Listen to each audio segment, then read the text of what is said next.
को इस वक्त जरूरत थी भारत के साथ रिलेशनशिप ठीक करने की, लेकिन वहां पे जुलूस निकल रहे हैं आपके खिलाफ, आपके हाई कमीशन के बाहर खड़े वहां दिल्ली में। तार साहब, पाकिस्तान में तो ऐसे लग रहा है जैसे ये अफगानिस्तान ही है, अब पाकिस्तान नहीं है। वहां पे सुनने में आया कि जो काउंटर टेररिज्म डिपार्टमेंट का जो पुलिस स्टेशन था, वहां पे दहशतगर्द घुस गए, उन्होंने वहां पे पुलिस को होस्टेज बना लिया, लोगों को होस्टेज बना लिया, बंदे छुड़ा के ले गए। आपका तिजारती खसारा पिछले साल 17 अरब डॉलर से भी ज्यादा रहा। रिजर्व्स आपके सिर्फ 7 अरब डॉलर पे आज हैं। आपका बजट का खसारा पिछले साल का तारीख का सबसे बड़ा खसारा। तो इस लिहाज से पाकिस्तान बेपनाह मुश्किलात में फंस चुका है। आपने सबसे पहले घबराना नहीं है, बाहसियत कौम हम इसका मुकाबला करेंगे। ये इमरान खान साहब लाहौर में बैठ के सियासत कर रहे हैं और कह रहे हैं मैंने असेंबली तोड़ देनी है, दहशतगर्द जो है वो खैबर पख्तूनख्वा में घुस गए हैं। आप नहीं समझते, एक तो जितने भी पाकिस्तान ने काउंटर टेररिज्म गेन्स किए थे थोड़े से रिसेंटली, एक तो वो सारे खत्म हो गए हैं। दूसरा, जो इमरान खान ने ये सियासी अफरा तफरी, और सियासी अफरा तफरी वैसे पाकिस्तान में है, इसकी वजह से वो जो रिट ऑफ द स्टेट है वो कोई नहीं खत्म हो गई, सियासतदान कंट्रोल ले नहीं रहे, मिलिट्री एस्टेब्लिशमेंट जो है वो भी गायब है। तो ये क्या बन रहा है? और बिलावल भुट्टो साहब जो हैं वो वॉशिंगटन में बैठे हुए हैं वेकेशंस पे। आप कैसे समझते हैं ये तालिबान का वापस आना? मतलब इतनी स्ट्रॉन्ग अरबों डॉलर तारा साहब हमारा डिफेंस पे और सिक्योरिटी पे लग जाता है, और ये लोग जिस मर्जी जहां मर्जी घुस के जिस पुलिस स्टेशन पे वो कब्जा कर लिया। ये क्या, what is the state of the affairs? How do you see this sir? Cheema साहब, मैं समझता हूं कि ये पाकिस्तान के अदारों का, एजेंसियों का एक सबसे बड़ा फ्लेवर, ब्लंडर पे ब्लंडर। और मैं सबसे पहले तो बताना चाहूंगा कि ऑन ग्राउंड रियलिटी क्या है इस वक्त, इंटरनेशनल मीडिया उसको क्या किस तरह कवर कर रहा है, और उसके बाद मैं बताता हूं कि मुख्तलिफ किस्म की जो स्पेकुलेशन है वो इमरान खान साहब के हवाले से क्या है। एक तो इंटरनेशनल मीडिया यहां तक कह रहा है कि 4 पुलिस वाले जो है वो कत्ल हो चुके हैं, मारे जा चुके हैं, यहां तक उसकी एक जो न्यूज आउटलेट है उसने कहा है। दूसरा, उन्होंने हैंड ग्रेनेड्स के साथ हमला किया है। तीसरा ये कि ये जिस जगह वो घुसे हैं 25 लोग इन्होंने इन्वेस्टिगेशन के लिए वहां पकड़े थे, जगह का नाम था काउंटर टेररिज्म सेंटर। अब काउंटर टेररिज्म ही, मेरा मकसद अगर वहां पे ये हालात हो जाएं तो आपकी काउंटर टेररिज्म की तैयारी के बारे में तो दुआ खैर ही हो सकती है। अब और उसके बाद मैं बताना ये चाहूंगा कि 7 उन्होंने आके 7 जो वहां पे सिक्योरिटी पे खड़े थे उनकी बंदूकें छीन ली हैं। सिक्योरिटी वाले बंदूकें खड़े थे लेकर, उन्हीं की छीन ली उन्होंने बंदूकें। और फिर उसके बाद ये जो लोग अंदर जिनको इन्वेस्टिगेट भी किया जा रहा था, और जिन लोगों को जिन्होंने अटैक किया है, ये एक अम्ब्रेला एक ऑर्गेनाइजेशन है अंडर तालिबान, और ये वही ऑर्गेनाइजेशन है जिन्होंने आर्मी हेडक्वार्टर पे हमला किया था, और ये वही ऑर्गेनाइजेशन है जिन्होंने मैरियट इस्लामाबाद पे भी अटैक किया था 2007 में। तो ये कोई छोटा मोटा काम नहीं है, वो बड़े ऑर्गेनाइज्ड हैं। अब मैं ये बताना चाहूंगा कि इस वक्त खान साहब के हवाले से आपने बात की। अब खान साहब का अगर थोड़ा सा ये स्पेकुलेशन है, मेरा एनालिसिस है, इट्स नॉट कंफर्म।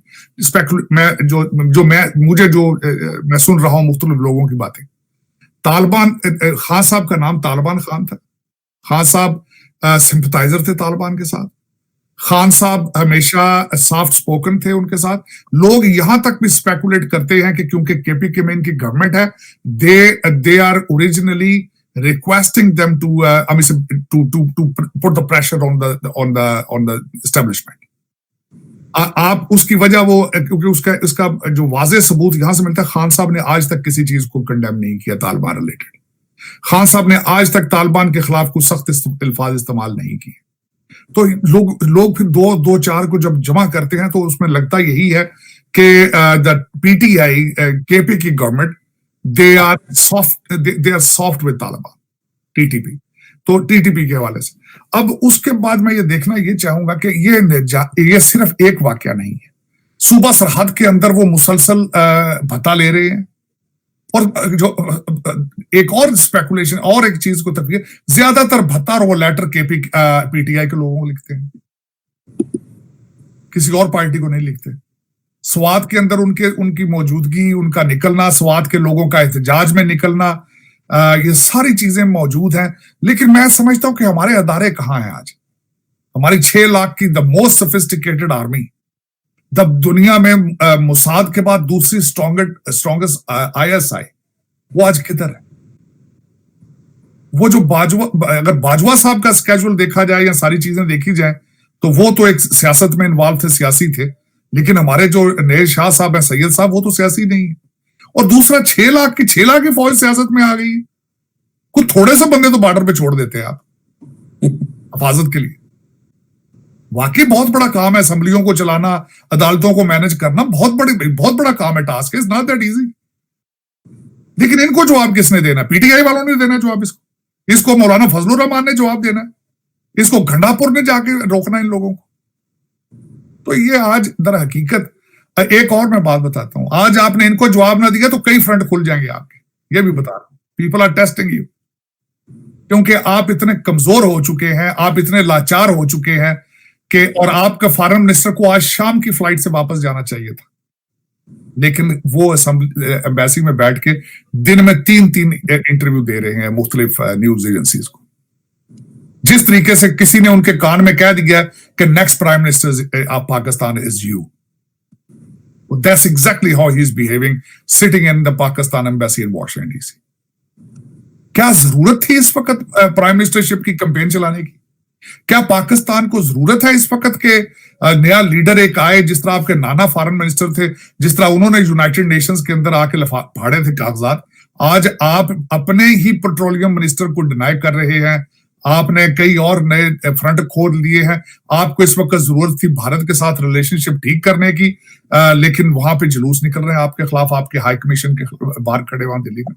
लेकिन देखें, मसला ये है कि चले ठीक है, इन लोगों की तो इनका तो डोमेन ही नहीं ना कंट्री को प्रोटेक्ट करना, बट जो प्रोटेक्ट करने वाले वो किधर है आज?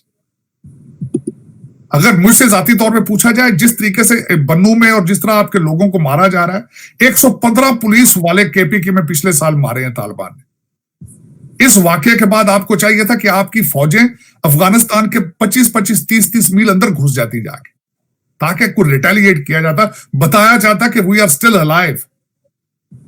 लेकिन ये कि अफसोस वाली बात है, आपके वो जो कई छोटे छोटे सेनेटर हैं, वो छोटे छोटे लीडर हैं जो PTI के, छोटे छोटे वो अपना टुकड़े किस्म के वो ट्वीट कर रहे हैं, मिन्नतां तरले ची ची ची ची कर रहे हैं। इस तरह नहीं ये चलता।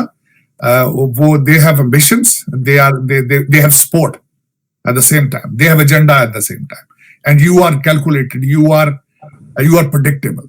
आप जितना लेटते जाओगे वो चढ़ते जाएंगे। ये this is the international law, this is a psyche of the predator and the prey. आप इस वक्त प्रे हो, they are predators, they are calculating you how what can you do. और बाजवा साहब ने जिस तरह सियासत की है अपने पीरियड में, वो समझते हैं शायद आप सारे सियासी हैं।